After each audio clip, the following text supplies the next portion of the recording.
Welcome to Trauma Recovery Anonymous. My name is Richard, and I'm an alcoholic. In Trauma Recovery Anonymous, we focus on two audiences. One, those people who've been diagnosed, or we found out misdiagnosed with mental disorders. The mental health industry admitted that 39% of people diagnosed were misdiagnosed. And my feeling is they can't go back to the person they were, and they can no longer stay where they are, so they need something else. And I believe that solution is a spiritual solution to heal the hole in their soul. And there's no better way than to claim the miracles promised in the Bible. So on my podcast, I'm trying to get people to come on who can talk about faith and about letting God in. It's not about having to join a denomination or a church or a religion or whatever. You can never go to church in your lifetime, but you can ask God to come into your life, and he'll come into your life. I remember reading the Bible where Jesus didn't perform miracles for the Christians and the Pharisees. He went to the lost, the broken, the disheartened, all those people who were misdiagnosed. And he said, I'm going to give you the miracles. And there was no catch. There was just a case of go home now and just try and live your life normally the best you can. It wasn't because you have to join this church or that church. And that's really the message I want to get to you, that there is hope and you can claim the miracles that are promised in the Bible. I have someone who's coming on today whose whole story is a kind of a story of redemption, I think. And this is Jessica Morris. So I'm going to open the floor and let Jessica step in and share a bit about herself to get us started. Jessica, come on in. Thank you, Richard. Oh, it's wonderful to be with you. And I love your accent. I could just listen to you talk all day. Thank you. From the other side of the pond, right? Yeah, I do sort of fit right into what you're talking about on your show. I was raised a Christian, United Methodist denomination. My father was a minister, and he was also a violent alcoholic. He also very early in my, I don't remember how old I was at the time, but I was very young. He told me, I'm the youngest of four, and he told me that he and my mother wanted 3 children, not 4, and that I was a mistake. So what I heard from my dad, my earthly father, who was also my minister, so he also represented God to me, was that I was a mistake and that I had to prove that I wasn't. And so I spent the majority of my growing up years just trying to be something I wasn't, and what happened in the background of that is that I had to go to, we didn't have a choice about whether or not to go to church. So I went to church, Sunday school, vacation Bible school, youth group, all those things, and all I kept hearing was, my dad was a Methodist, but he was also he was a very good preacher. Okay. He could really hold the room. But he was also very sort of do as I say, not as I do kind of preacher. And you got to come to Jesus or you're going to burn in hell, basically is the message that I got growing up. And, I didn't even really look at people who weren't churchgoers because I didn't, I was almost afraid to communicate with them because it might sort of get on me, right? And that was as I was growing up.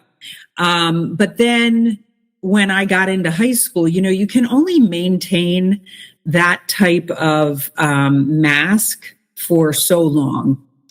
And, I'd been using food. It was my first addiction. And I'd been using food to comfort myself my entire growing up. Before I remember anything else, I can remember going into the refrigerator and sneaking, so I know it was very early. And that actually I couldn't maintain that because when I started to recognize boys, I also recognized boys like the cheerleader girls, and the cheerleader girls had skinny bodies and pretty hair. And I was a jock. I played sports and I was always about 10 to 15 pounds overweight. And so I introduced alcohol via friends into that scenario. And I started to really recognize that I was not worthy of even walking into a church. Now, these are things that I'm telling myself now from what I've been told growing up.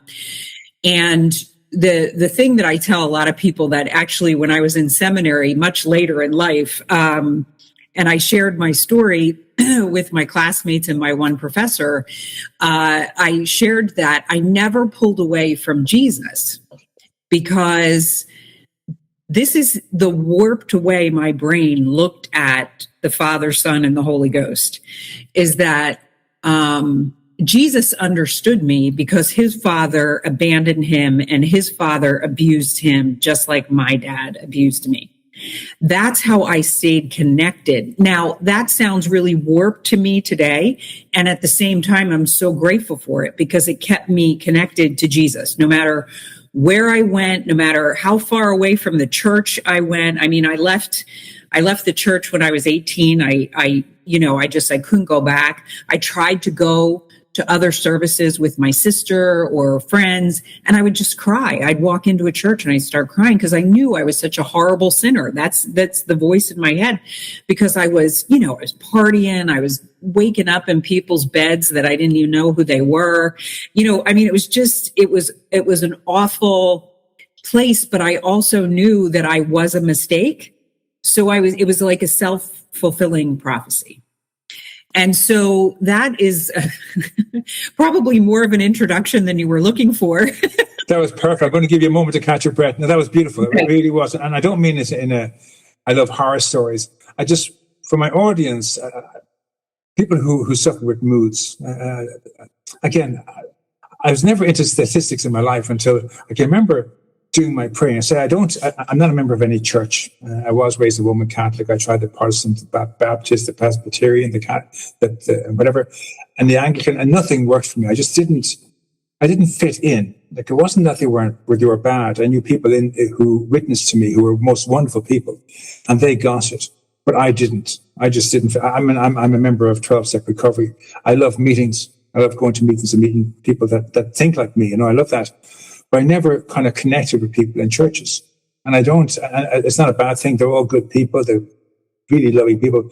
They're saner than I am, but just never fitted in, I just never did. So for my audience who suffer with moods or misdiagnosed, you can feel very broken.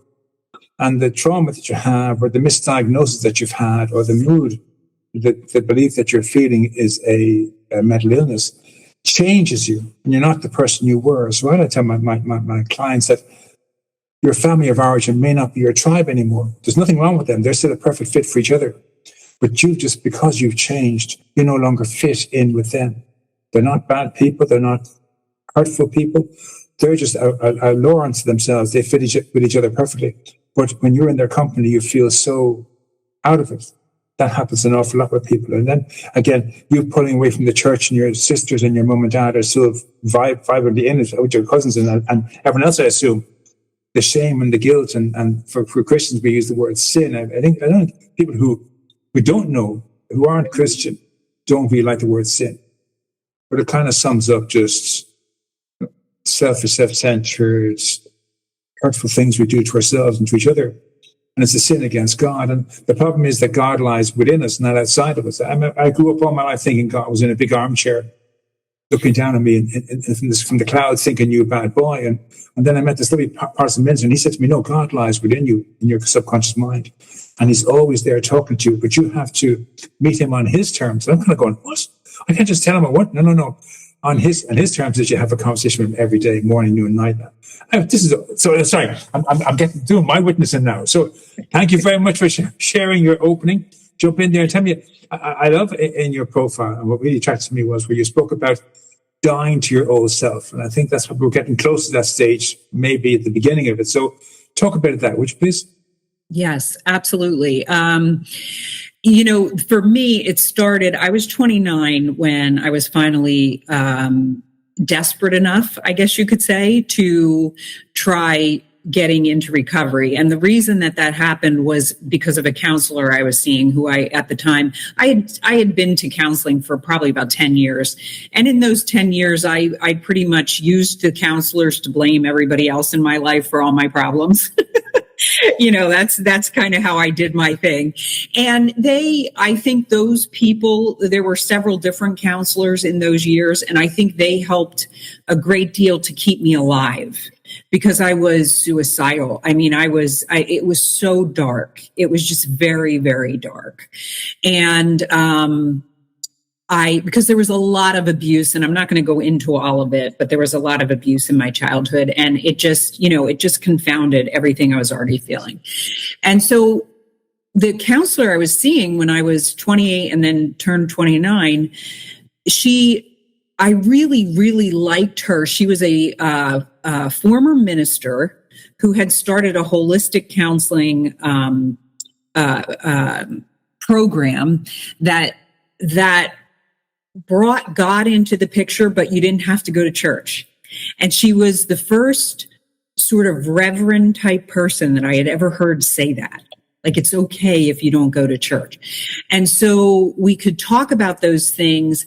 But the problem was, and I didn't know this until I was seeing her for about just under a year, she said to me, I went over my notes because we've been seeing each other for a while. And she said, there's a lot of trauma in your childhood that I would really like to help you with. She said, but every time you come here, you talk about how you can't stop eating. And she said to me, until you battle that demon and get it out of the way, any work we do in here is going to fly right out the window. Because as soon as you pick up the substance and put it back in you, all that is going to go away, or you're going to push it down.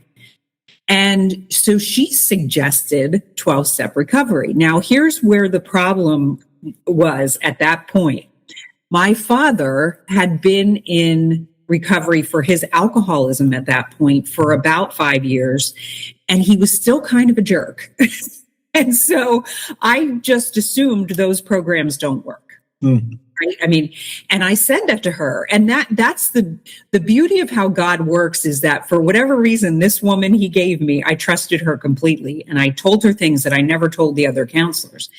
And she said to me, when I said, well, my dad goes to those programs and they don't work because he's still a jerk. And she said to me, how about, would you be willing to go to one meeting and then come back and tell me about it? That's all I'm asking. Just go to one. And so I thought, I really liked her. Okay, I'll do that, and she told me where they were. They just happened to meet. Tell me this isn't a coincidence. They just happened to meet right across the street from her practice. I mean, literally, I parked on the same street to go to the meeting the next week. And so when I walked into that meeting, like you said, it was more church than church ever was for me. And I knew it almost instantly. I mean, there was more spirituality flowing through that room. I may not have known it that night, but I knew that I belonged there. And as people started to talk and as the meeting started to happen, there was a woman telling her story. And I swear, Richard, she was telling my story. I mean, I probably was sitting with my mouth hanging open because I couldn't believe it. Because she was also in a really healthy body, dressed nice. Her hair looked good. She was pretty. And she's telling my story. And I'm sitting there almost a 300-pound lump. I'm 5'4". That is not a healthy size. It was August, so I was sweating bullets because I, of course, had to binge before I went to the meeting because I was afraid they were going to tell me that I couldn't eat ever again, right? And so I'm sitting there sweating on this August night, and this woman's telling my story. And I thought to myself, who told her what to say?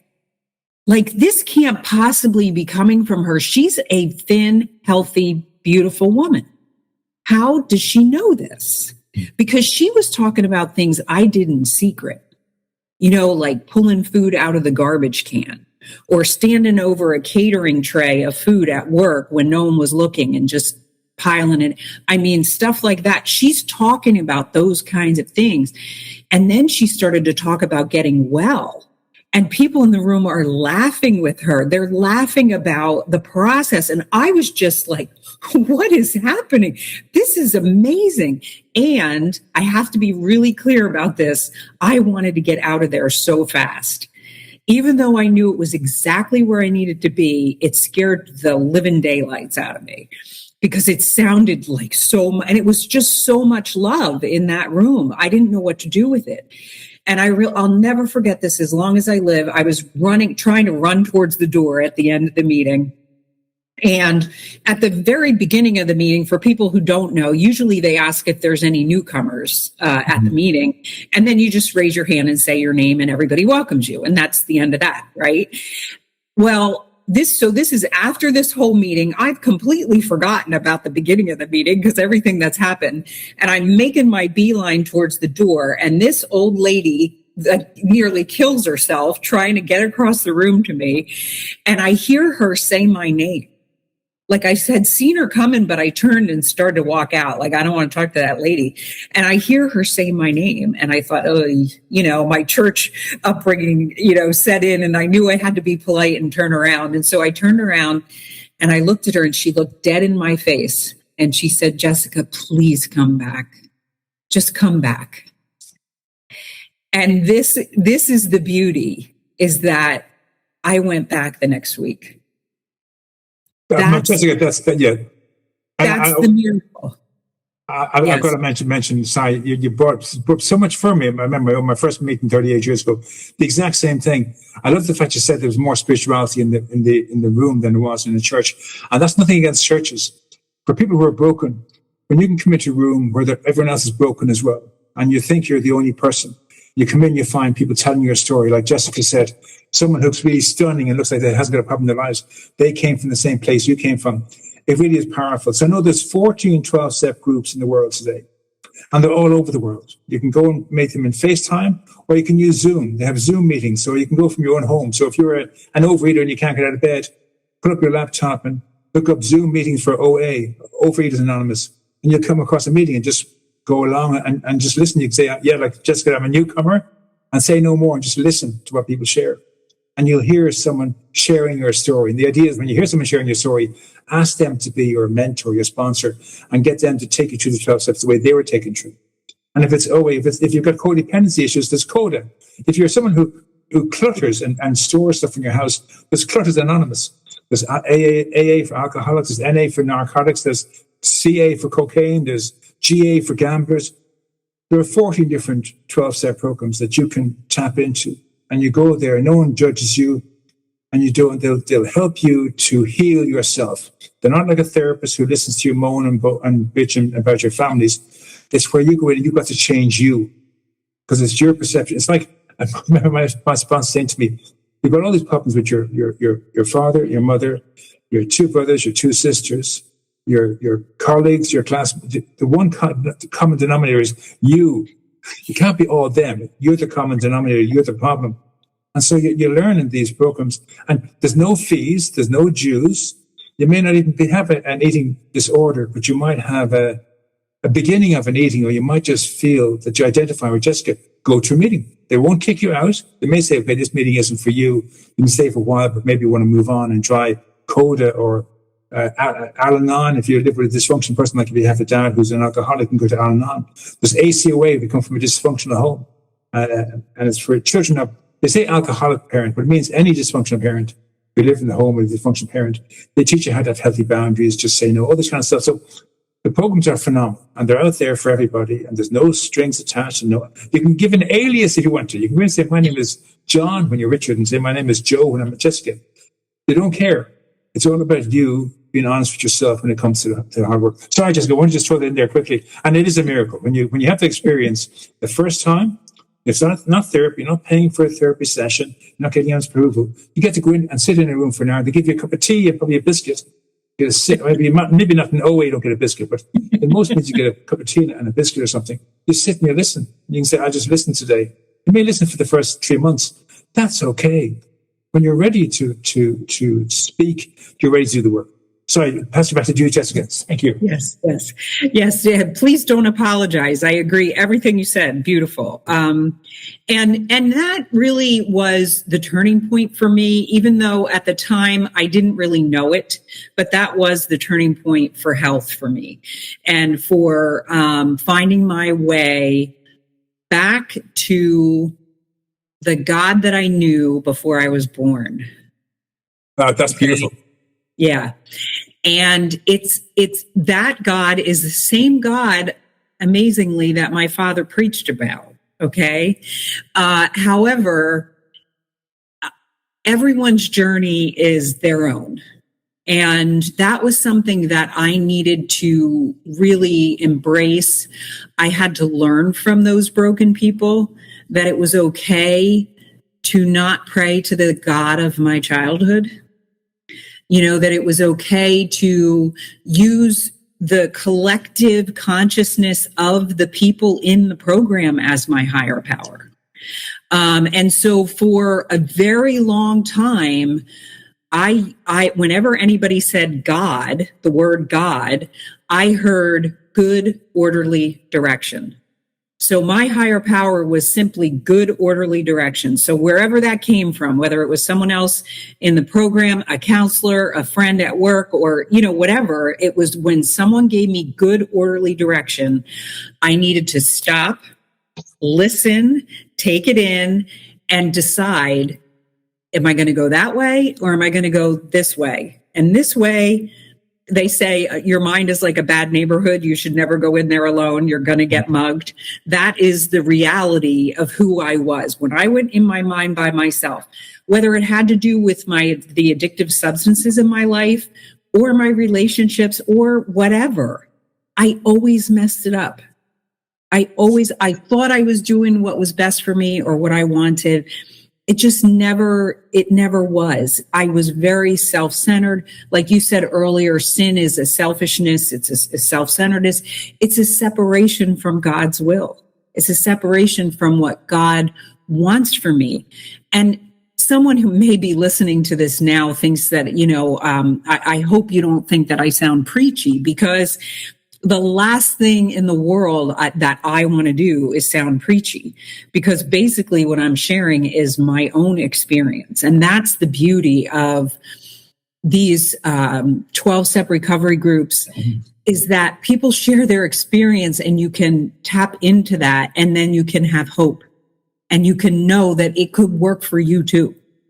And that's what I saw that first night, that first year or so, until the woman that I did ask to sponsor me, I did not know this, but she was also an alcoholic. So I met her in the food program, and she could see in me all the behaviors, even though I put the alcohol down because that wasn't part of my food plan.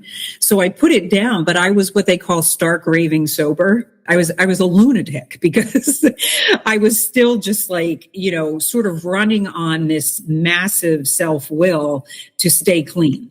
Mm-hmm. And she introduced me to a certified addictions counselor who, I don't think they even had a conversation. He knew her, but I don't think that they had a conversation about me. In fact, he didn't seem like the guy who would ever do that. She just gave me his number. But he had my number from the very first time I walked into his office. And I was with him for about 4 or 5 years. And he got me just to admit that I needed the alcoholics program as well.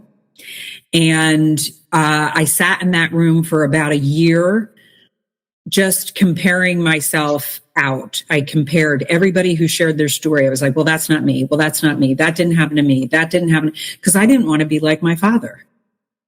And I thought, if I admit that I'm an alcoholic, I'm going to be like my father. And I used the word hate in regards to my father. And so then I would be actually admitting I was a mistake if I said it. But I had never told anyone that I was a mistake. I had never told any of those counselors. My dad told me that until this man. And so I told him, because I knew one thing I learned for sure from recovery was that if you're not honest, it's not going to work. You have to be honest first with yourself and then with the people who are trying to help you. And because if you're not going to get anywhere. And so I told him, I said, look, I don't want to admit this. I don't want to say this out loud. And I told him the whole thing, and he was real quiet and pensive. And he looked at me and he said, Jessica, he said, let me reframe what your father said to you, because I think it's important that you hear me say this to you. Your dad didn't want you, right? You were a mistake. Let's be clear about that. Okay, fine. And when you went to your mom, I didn't share this, when you went to your mom and asked her about that, because, my mom will tell me the truth, right? I said, Daddy just told me I was a mistake. Is that true? And her response was, he shouldn't have told you that. So I knew it was true. And so I had told this to the counselor. He said, so your dad didn't want you. Your mom confirmed that you were not planned and you weren't meant to be here. You're here, Jessica. Something much greater than your itty bitty human parents wanted you here. He's like, I need you to hear that. And I need you to understand there's a greater purpose for you than you can ever imagine. And it was so important that God brought you into this world with no help from anyone else. He wanted you here. He loves you, and he's going to guide you through the rest of it. And I felt in that moment like the weight of the world had been lifted. It was the first time in my life I went from only Jesus understands me to, wait a minute, God loves me. Like, whoa. And that was not in a church. And I'm not, again, like you said, nothing against churches, but that was sitting across from a counselor who, by the way, was also broken. He was in probably his 25th year of sobriety when he was counseling me. And so he had been through the ringer, knew my story, and knew where to meet me in order to get me to the next place. And that's when it just, after that, he invited me into a women's group, one of his women's therapy groups. I went to a couple treatment weekends with him where you go in for the whole weekend, turn your phones off, no talking to the outside world, the whole thing, and did some massive trauma work. He had a big, huge brownstone house, and in the basement was where they did all the treatment weekends, and because it was soundproof. And you would just beat pillows and throw newspapers and scream and, do what you needed to do to get. I'll never forget looking at the floor. You would, back in the day when we had phone books. Do you remember the phone book? Yeah. He would have people give them, you could get a new phone book every year, right? So he would have people give him their old phone books. And part of the therapy was after you do the work and watch the role play happen before you would get your anger out by throwing phone books. And he would just keep feeding them to you, and you'd throw them, and then you could pick up more and throw it. And I'll never forget the first treatment weekend I went to. I did that, and I really was almost not even present in doing it. It was like, I just was like, there was so much anger taking over me and spilling out all over the place. And I ended up on the floor. And I remember him saying to me, Jessica, I need you to look up. Please look up. Because I was looking down at the floor and I was crying. And I looked up, and there were these just scattered pieces of phone book everywhere. And he goes, do you want to know why you've been so tired all your life? Because all this shit on the floor you have been carrying inside of you everywhere you go. And now it's out on the floor. You don't have to carry it. And he had all the women in the room come. I'm going to cry because this was so beautiful. He had all the women come in the room and come around and just love on me. They just held me and they stroked my hair like I was 5 years old. I mean, it was absolute. And they all told me how much they loved me. And it was so genuine and vulnerable and true. And in that whole thing, I had pushed the image of my father out the room. And basically had gone through that work in saying, you don't get to tell me who I am anymore. I'm who I am. I'm who God says I am. This was before I was ever able to set foot back in a church. but God was coming through that man like nobody's business. I mean, it was just, in fact, I've talked to people since, and when he passed away in 2020. And at his memorial service, so many people said the same thing. It was like he was a channel. He was like this channel to God for us. And, pray to find that person, because I'm telling you, they're out there. These people are out there who want to help you and are not going to judge you. And they're going to let you be vulnerable and let you be you. So I'm sorry, I babbled on a lot about that. God, no, it was fabulous, absolutely fabulous. I like to think the idea of, and again, I was very lucky. I went to my Catholic church here. My children were born. I went to get baptized. So I went and I hadn't been to church in a long time. I went to the Jesuit priest, and he said he baptized them, and he gave me a Roman Catholicism for Dummies. He said, have a read of that, and that'll explain everything to you. And I'm thinking, this sounds crazy, but Roman Catholicism for Dummies, I get the book, he hands it to me, and I read this book from top to bottom. And at the end, I knew I didn't want to be a Roman Catholic. Just didn't suit me. But anyway, we baptized my children, whatever. And I meet him once a week for a chat, and he said to me, you still feel lost, Richard. Can I suggest you go down to the Protestant church and speak to the minister down there? It doesn't matter how you find God, find your own way. And if it's Protestant or Presbyterian or whatever it is, you find out what that works for you. That's the most important, is you have a relationship with God. And so for the audience, allow yourself to find any way of letting God in, however that works for you. So I remember, anyway, we went down to this Protestant minister, and he was leaving to go back to England. And he said, I got a friend of mine to come along. He's a retired minister, and he's down in the car park waiting for you, and he's going to talk to you. So I went down to this old fella, 80 years of age, more than 80 years of age, wonderful elderly minister, Protestant minister, retired, but he's still carrying the message. And he said, how about we meet every Tuesday for breakfast at 9 a.m.? We'll have breakfast together. I'll say a few prayers, and then we'll talk about Jesus and God and whatever miracles, and whatever comes up for you, we'll talk about, and I'll explain some of the scripture for you. How is that? And I said, yeah, like I'm not in a church, it's not in a Bible study. I can do that and have breakfast. So I met him for 3 years, every Tuesday without fail. He skipped holidays for 3 years. He witnessed to me in the most loving, caring, nurturing way. He told me he didn't have to become a Protestant or go to church or anything. Just for 3 years, every Tuesday, we'd have breakfast together. We'd have a bacon and egg and sausage and toast and a cup of tea and a glass of orange juice. And he'd start off by saying a prayer. Then he'd tell me, if we take out something, John or Luke or Matthew, and we go through the New Testament mostly. But he'd go to Job as well, and he'd go to Isaiah, but mainly the New Testament. And he wanted to focus on Jesus and the power of Christ.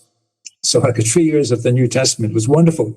And he'd talk about this. I mean, he'd give me loads of books and whatever. He was great at giving me books from his library. It must be a fantastic library. He'd give me a book. And he'd say, read that, and I'll see you next week. And we'd have a chat again about this, whatever. And forgiveness or hope. We'd have a topic every week to go back to. And again, there was no fees, there's no charge. I didn't have to join his church. He brought me along once or twice. It wasn't for me. He said, that's okay, we'll keep meeting. So for 3 years, I met him. And when I felt I had Jesus in my life, I said, thank you very much. Go on and witness somebody else now. I'll carry on this journey. And so on, here I am now on a podcast, and I'm getting to have other Christians on, and to let you know, it's not a curse word. It doesn't mean that you have to give up your life. You don't have to give up watching John Wick movies or whatever. Then you try and curtail the amount of John Wick's movie you watch. You try and curtail the amount. And it's not that you shouldn't watch it, because whatever you put into your mind, you're manifesting into your life.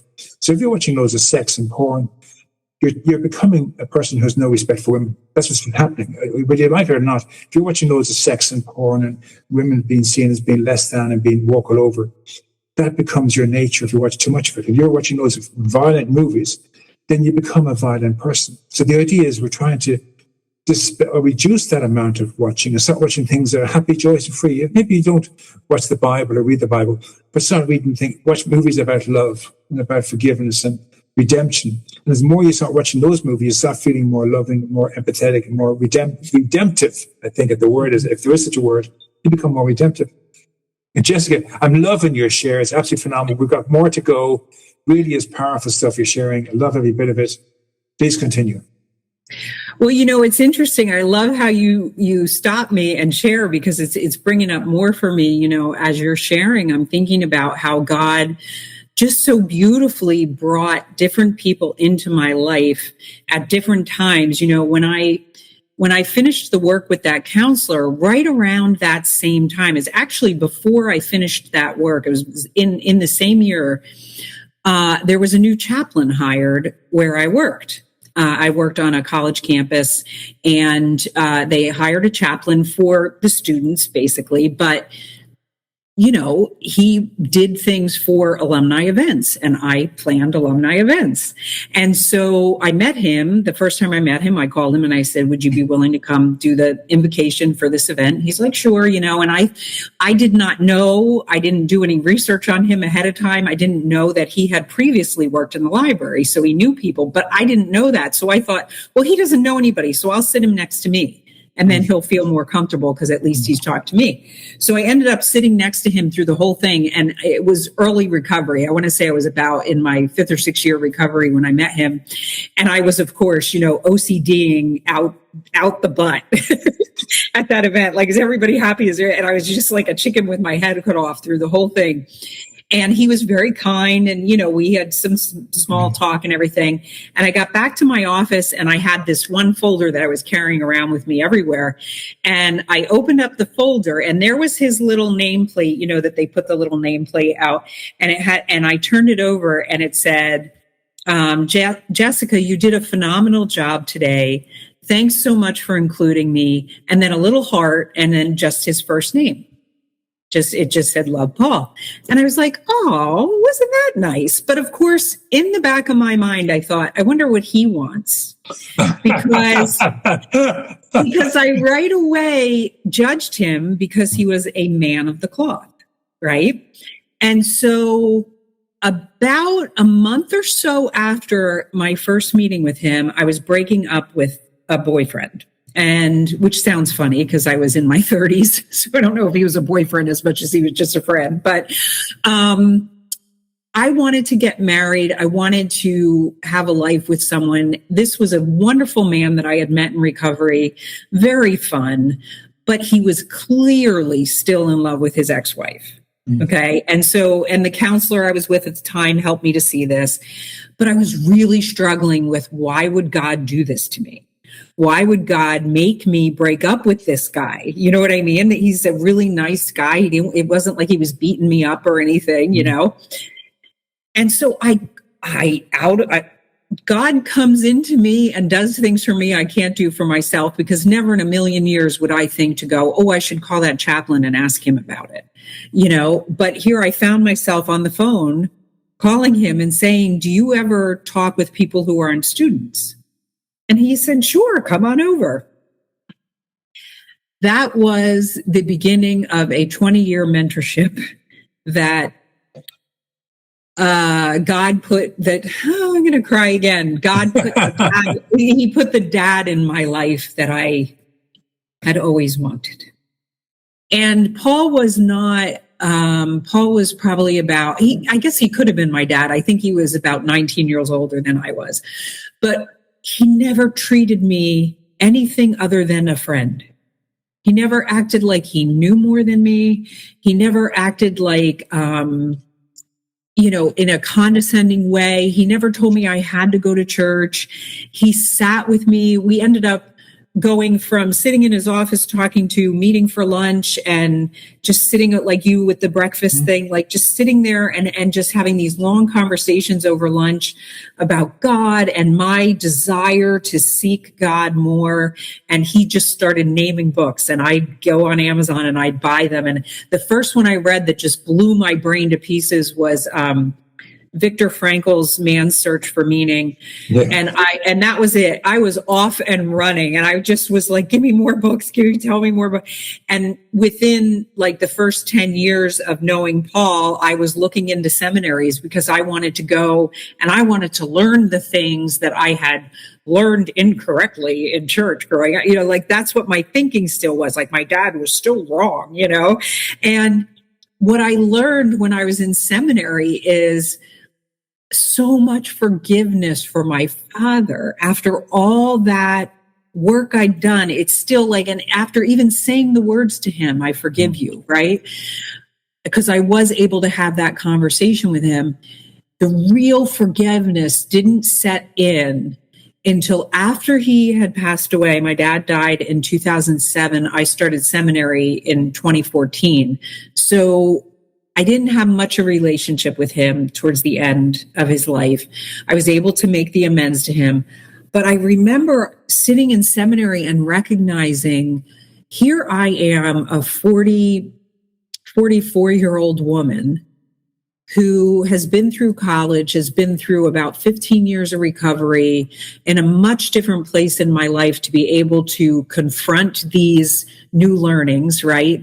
To form theological ideas and listen to other people's theological ideas. My dad was 20 or 19 when he and my mom got married, because she was older than he was and she wanted to start a family right away.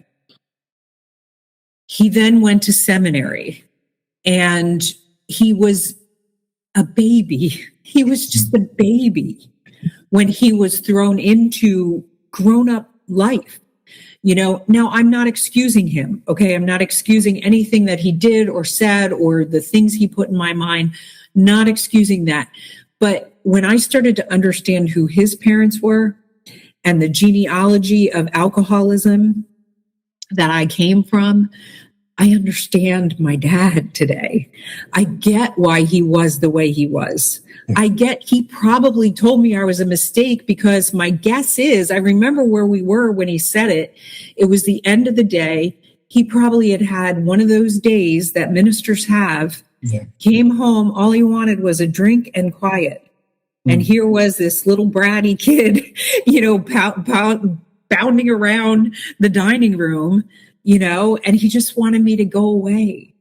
It doesn't make it okay, but I get it. I get it today. Yeah. And I know for certain that my father was called to be a minister. I feel his healing.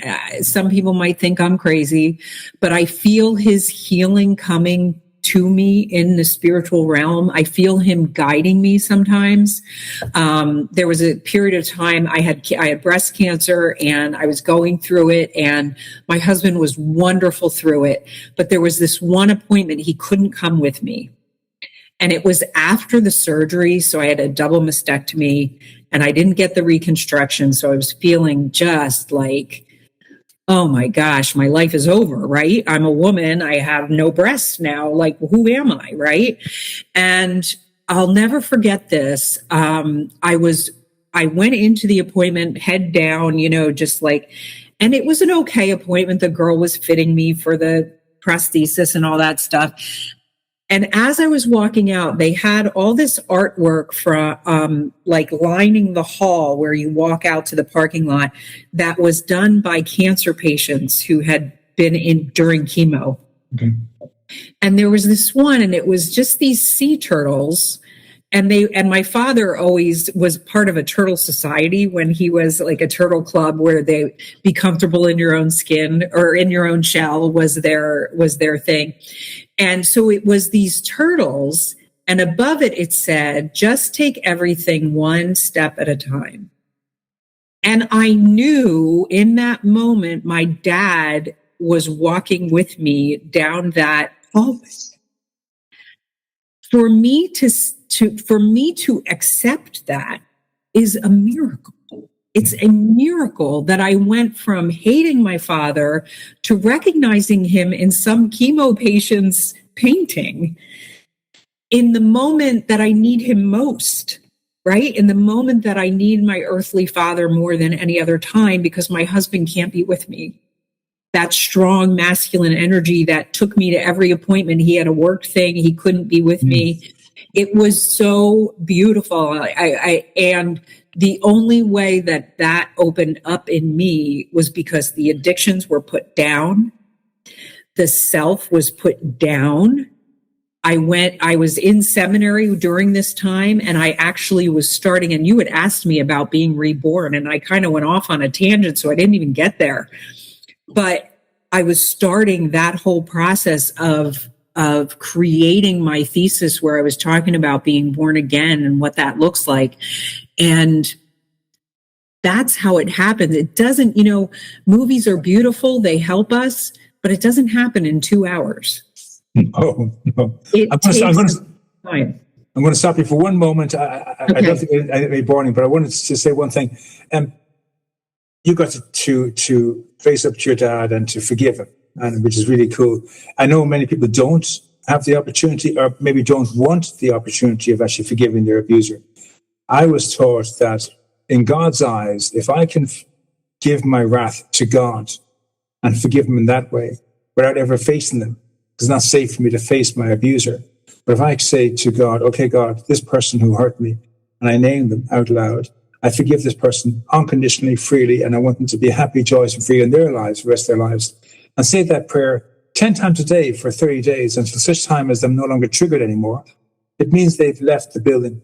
It means I can have peace of mind. So if I meet them in the future, they don't have any power over me. And they'll know it. They'll see the fact that Richie I can't press his buttons anymore.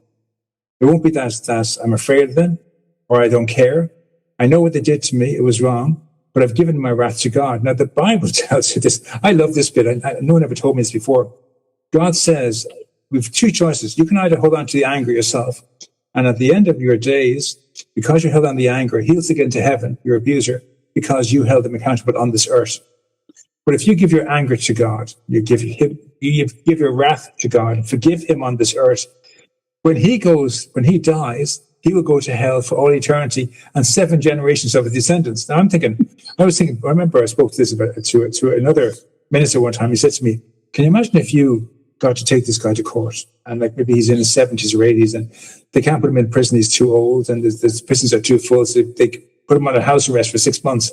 Would you equate that as being justice for what you went through? And I'm thinking, damn, no way. But if you give your anger to God and you forgive this guy completely and you get him out of your head, and you know that when he dies, he's going to burn the fires of hell with 7 generations of sin, would that equal your pain? I'm kind of going, damn right it would. So it's a choice we have to make. And I know it sounds very blasé, but I had to make that decision for me. For about 40 years of my life, I let demons in my head press my buttons. I'd see a movie, I'd hear a voice, I'd see a color of a car, I'd see something, and I would fall apart and collapse because this person was inside my head, living inside my head rent-free. And I had to forgive every person I had a resentment towards, give them to God. And I remember distinctly, about 3 years ago, I woke up in the middle of the night in a cold sweat saying, God, please don't hold them accountable. Don't send them to hell. My attitude had changed. Like you said about your father, I'm kind of thinking, no, I don't want this to happen to them. No, that's too much. For 3 years it was enough. Yeah, I want you to die and burn the fires of heaven, your children.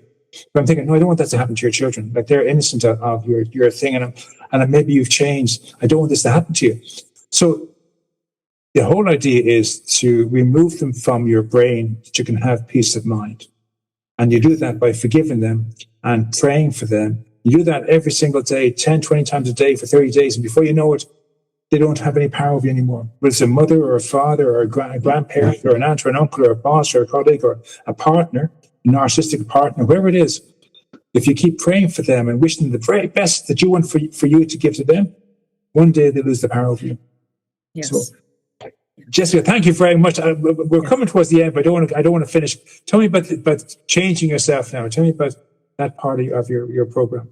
Yes, I would love to. Real quick, though, I do want to echo your statement that when I made my amends to my father, I didn't do it just me and my dad. I asked him to come to my therapist's office because I didn't feel safe with him. And it wasn't that he was still physically abusive to me, but his mind was very manipulative.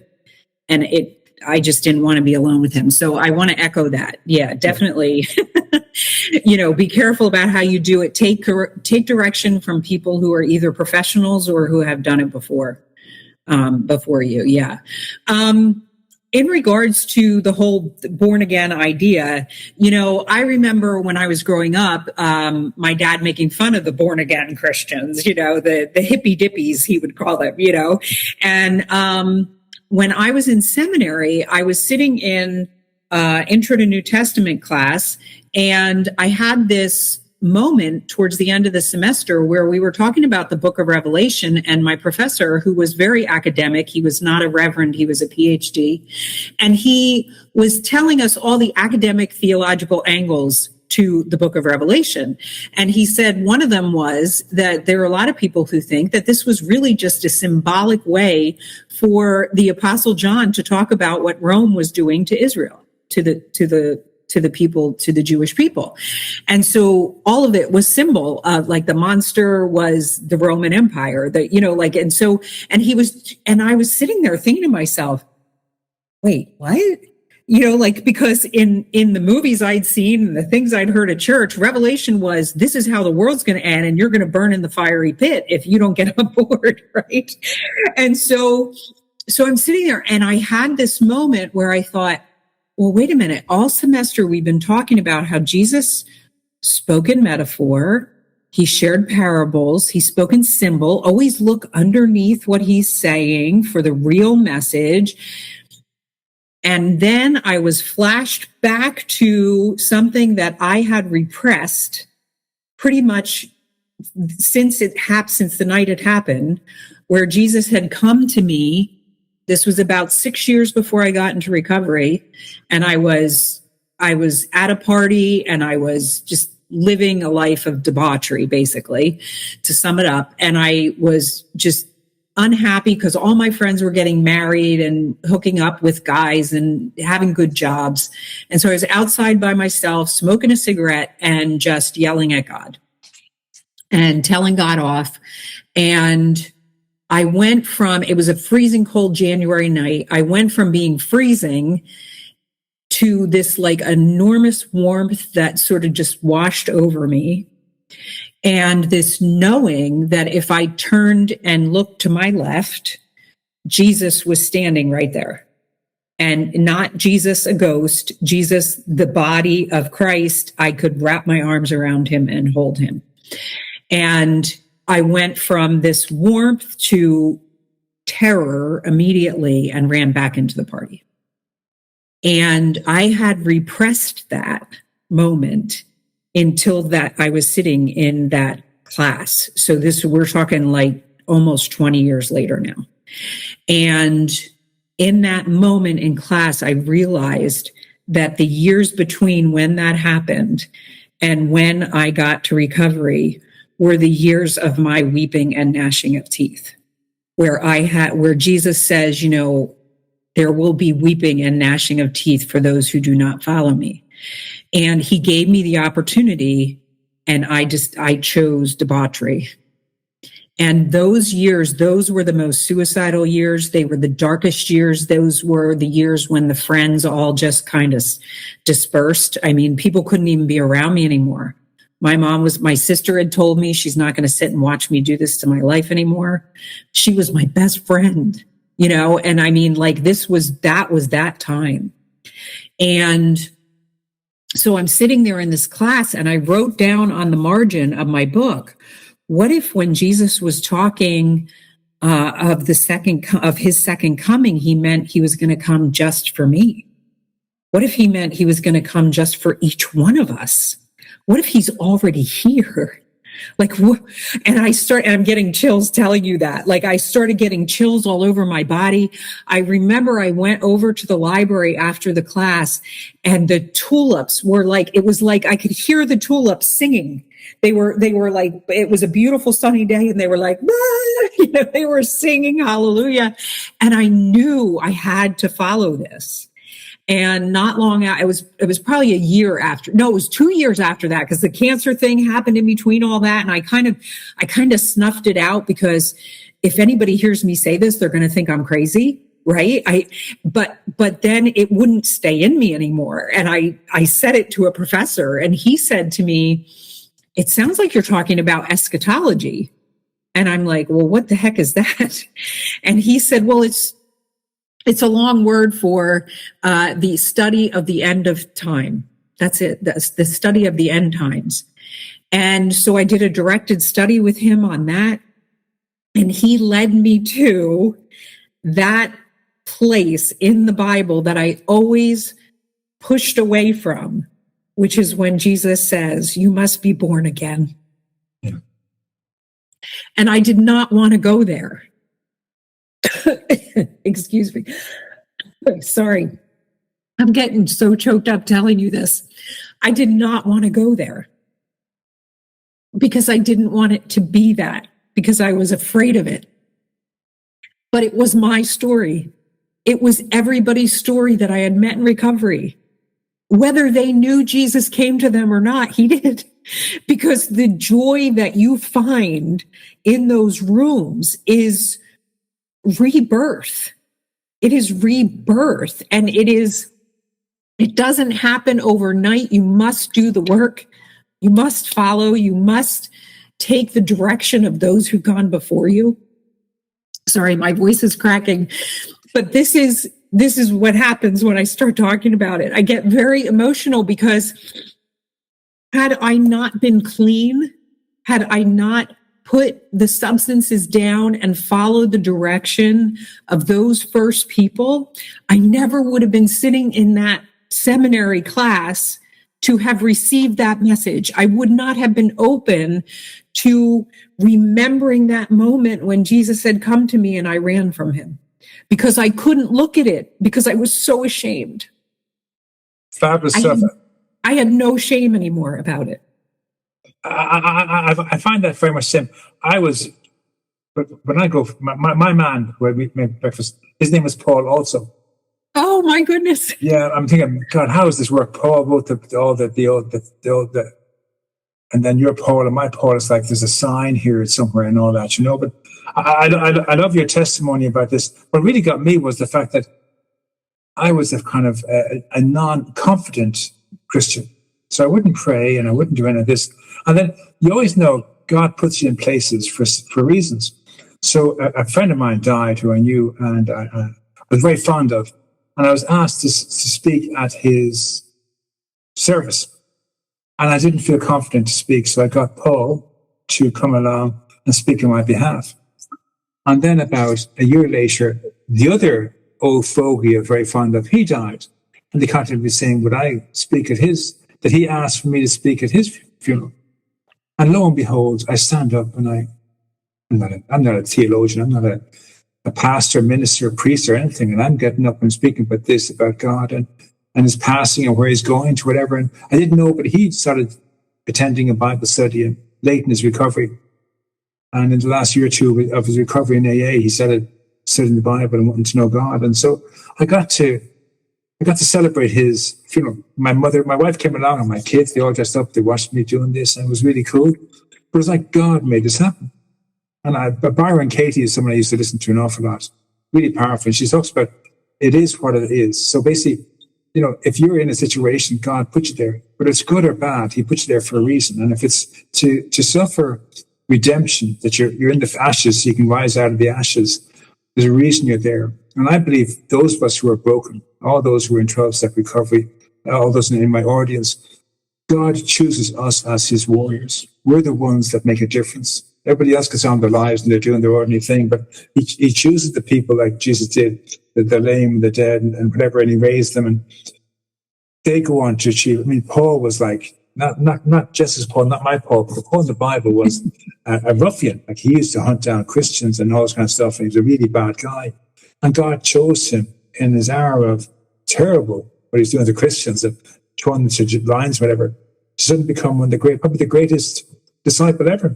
And he never knew Jesus. I mean, this kind of stuff is like, we never knew Jesus, but we get to have these moments. And I love the idea you said about Jesus came to you. I get that. I get these moments where I say, I'm doing this thing where, because in business, they say there's a 5% margin for error. So I'm thinking a 5% margin for error, that means that in a billion people diagnosed, that's maybe 50 million people. So I go to bed that night, and in the middle of the night, I hear this voice saying to me, go on Google and check and see what the number actually is. I get the next morning, I go on Google and it says 39%. Mental health industry admitted 39% of people are misdiagnosed. That's 290 million people, 4 in every 10. And it's always a number on the low side. Like, they can't tell you the real number. They're giving you a number that's safer. So it could be 79%. So it really threw me. I'm thinking, like, that many people are misdiagnosed. And no one's talking about it. Like, no one's talking about they're misdiagnosed. Are they being kept in the mental health environment, been given medication, although they don't have a mental disorder? You hear people going crazy on medication, nothing's happening. So this kind of stuff. So God puts me in places, and God put me in this pathway of posting this podcast, and he put you here to carry your message to my audience today. And it's been a beautiful message. I think it's by the time we're coming to the end, we really can't do any better than what we've done. You've nailed it, Jessica. Absolutely beautiful. Every moment of it was a joy. If I can have you on again, I will. There's another audience. I target children, and maybe you can come on for that too, maybe in a month or so. But just, it was great having you. When I post this podcast, all your information you can share with me that I can pass on, I'll include. I'm going to finish with a prayer that this Minister Paul shared with me. And basically, it's for every member of the audience and for Jessica too. I am a child of God. I am perfect exactly as I am, with all my defects and shortcomings. Others can do what I can do, but nobody can do what I can do with my energy. That's what makes me so unique and so special. God chose each of us for a single purpose. We have meaning and purpose in the present. The past is history. Tomorrow is a mystery. Your power is in the present moment. Go out and be your power. Amen. Jessica, thank you very much for coming on. You may say goodbye to the audience, please. Yes, thank you so much, Richard. It was wonderful to be here today.